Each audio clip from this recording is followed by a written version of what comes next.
Good morning, everyone. Happy Tuesday. Welcome back to Coffee with Kem and Hills. Happy Tuesday. Happy Tuesday indeed. Oh, look at all that lipstick on. I know. I needed a little extra lip today, you know? Sometimes it just helps you get the day started with a little more like oomph. Mm-hmm. Yes. I just needed that, okay?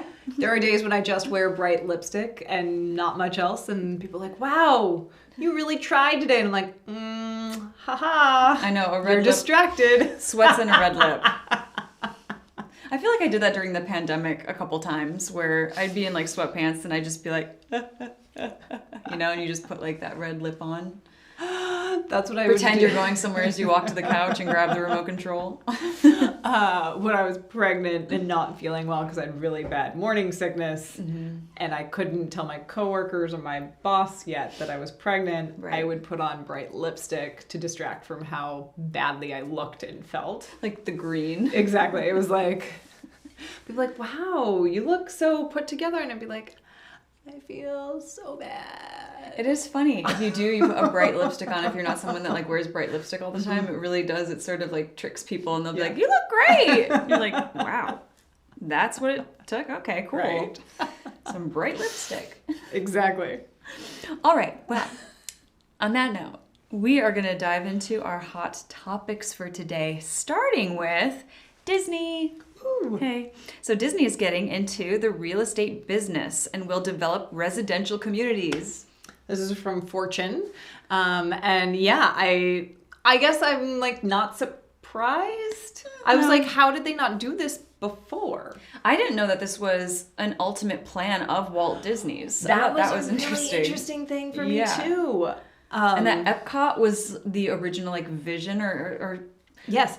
or he wanted that to be what this is, but then once he passed away, I think they were like, oh, that's too big of a venture for us to take on, so we're going to turn it into Epcot instead. Right, which they turned it into a theme park instead of a living community. Right. So Epcot, which apparently is an acronym, which I also didn't know. I didn't know that because it's either. just part of our vernacular these days. Yeah. Stands for Experimental Prototype Community of Tomorrow. So he had planned that to be their first Disney community, and part of like, you know, this utopian society that functioned. Right. You know. I thought Epcot stood for where adults go to get drunk. And travel the world without leaving the USA. Yes. I was wrong. I stand corrected. I think what's interesting is like some of the locations will be targeting older fans, 55 and up. And I'm just trying to imagine like these 55 plus adults, like where are they, if they love Disney that much that they want to live in this Disney themed existence, like is there room, like do they have Mickey Mouse posters and like a Minnie Mouse pillow that they're cuddling at night? Like what is their actual life like, you know? Well, and I think that that'll be really interesting to see what these communities come to life with. Yes. To your point, like they say that they're going to have, so the first one is planned for in Rancho Mirage, California. It's going to be called Cotino. And actually, fun fact that Disney himself owned a house in Rancho Mirage way back in the day. Yeah. So it seems very fitting that this is where they're having their first one. But it will have, it's designed by the Imagineers, and it's over 24 acres with lagoons, because you can't have Disney without having some lagoons. Multiple lagoons. Disney programming, entertainment, shopping, dining, and a beachfront hotel. And I'm just like, are you going to be able to find those Disneyland churros like down the street? I know. Is that what you're what like, all is getting? included like, here? What kind of food is going to be part of the dining? Like corn dogs? I know. And like the Mickey Mouse pops that have like the eyes for gumballs for eyes. Right. And like, are you going to have like the Disney ears? Are you going to walk around with the Disney ear, like the Mickey ears on and everything? I want to. Like, is their downtown We totally should gonna have look dressed like, up for this. Yeah. Why didn't we get the Mickey ears for this segment? Like, is their downtown going to look like Main Street in Disneyland or I know. I mean, Magic that's Kingdom? what Like, I picture that. And Right. I picture a parade. every day at 4 o'clock or whatever that Yes. parade And like goes off. 50-year-olds taking pictures with Tinkerbell, you know? But I know that's just on our Tuesday. Right? That's how I'm like, how Disneyfied is it? Or is it just sort of the essence of Disney? Because I feel like, yeah, if you kind of just take like the essence of this, just kind of a beautiful architect and colors, like it might be a very happiest place on earth, right? Yeah. A happy place to spend your time, I guess. Yeah. I think it's it's going to be very interesting if it's going to be more like being at the theme park. Yeah. Or is it more like going to the Alani Hotel, which I have visited, I haven't stayed at, but it's a Disney-fied version of Hawaii. And, it's a cool hotel, and there's definitely like things that feel very Disney about it, but it also doesn't scream theme park. Yeah, I feel like it can't scream it too much if people are living there. Right. And that would be such a niche market as well. I mean, you would have to be an avid Disney fan to want everything around you to be themed 24/7. Yeah. Although I do have an adult friend who would love that. So I know they exist, but I only know one. So I don't know. I know a couple, so I actually am not surprised, and I like that this is happening. I'm just, I think, a little bit surprised that it hasn't happened already. Right. Well, and I haven't even thought about the fact that Disney's been around for 100 years. They're about to enter their second century. What? So it does make sense that people of all generations have this connection and love for Disney because it's been around for all of our lives, of our lives. Yeah.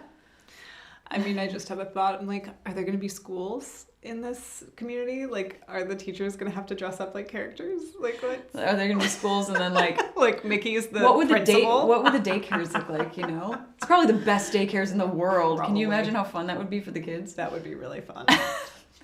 Well, there's a lot to learn about that. I'm excited to see what unfolds. I want to and we'll soon find out, and then, we'll report back. We need to get some pictures. I want to see some pictures of some renderings of what they're planning. I know. It's exciting. All right, well, we're going to take a quick commercial break, and we'll be right back to dive into another hot topic.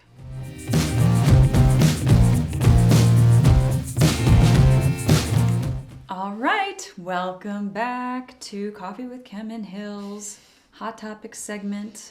We're going to move into our next hot topic, and it is home office deductions. Can you claim this tax break if you worked from home last year? This is from Kiplinger, and I feel like a lot of people need this question answered because a lot of people were working from home. A lot.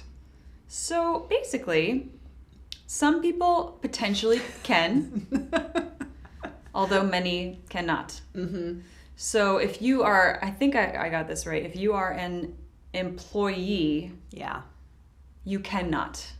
Which is a bummer. That is a bummer because that's a lot of people were forced through work to work at home. And spend a lot of money, a lot of their own money, whether to put together a home office or just to supply their home office. And they even said, I didn't think about this, the electricity use. Right. We're not used to being home 24/7. Or having to up your Wi-Fi because you need to make sure you have that connection all the time. Right. And a better connection than maybe you used to have. Right. Because Zoom takes up a lot of the that Zoom. Space. Oh my goodness. Yeah. Zoom. Okay, so those who might be able to are self-employed people with cash in, maybe. They put maybe in parentheses, but it sounds like it's actually a viable option. Yeah. So on your Schedule C in the form, your 1040 form, if you were self-employed, you might be able to take some expenses on your taxes. And that would cover office supplies, postage, computers, printers, etc. Yep. Even you might be able to cover business uses of your home, whether it's the mortgage or rent or utilities, repairs or depreciation, depending on... and I would check with a tax professional. I am not one. Always check with the professional. Especially on something like this, where you are writing off and you are self-employed. There's a lot of tricky nuances that they will have really good answers on. But I think the article made an interesting point is that in order to be able to write this off, you have to use regularly and exclusively your residence as your principal place of business. Right, So right. if both of those things are not satisfied, whether it's... If you only worked part of the year from home, then you'll only get part of that reimbursement. Yeah. So like if you only worked from home from January to May of last year, that's when you might be able to write off some of these things. You wouldn't be able to write off from June to December. Right. So that's part of the be honest. And also exclusively. So if you like make sure that you have kind of a designated place in your house, whether it's a desk, an office, or something like that, that you were able to dedicate time and space to, that helps with being able to write off this as a deduction for your self-employed people out there. Yep. I made a really important note here. The article gets into how to calculate your home office deduction, which for me would be punching in the numbers of my accountant.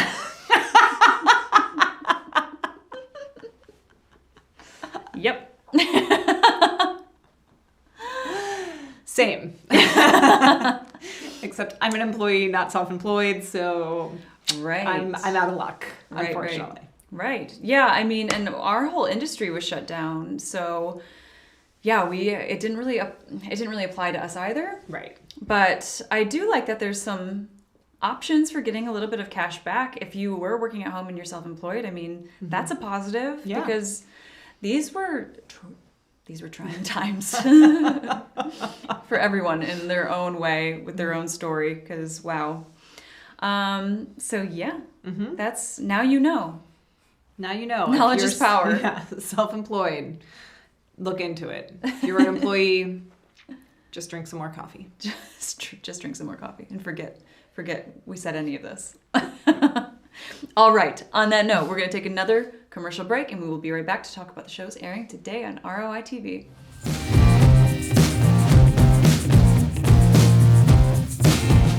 Welcome back, everyone. Today on Mortgage Q&A with AJ, we learn about different types of home loans and what we should be looking for in each. Today on Cunningham Legal, Jim covers how to avoid being sued when you are the trustee of an estate. You are taking over the estate when your parents or loved ones pass away. So make sure to watch how to avoid some of these potential pitfalls. Also, don't miss today's episode of Medicare School and Elder Needs Law. All good things happening today on ROI TV. Don't miss any of it. Check it out on Roku, Amazon Fire TV, Apple TV, or on your phone via our iOS or Android app. We're also available on Distro TV, so check us out there. Distro TV. All right, thanks for tuning in again to another episode of Coffee with Kim and Hills. Hopefully we'll see you tomorrow, Wednesday, for another episode.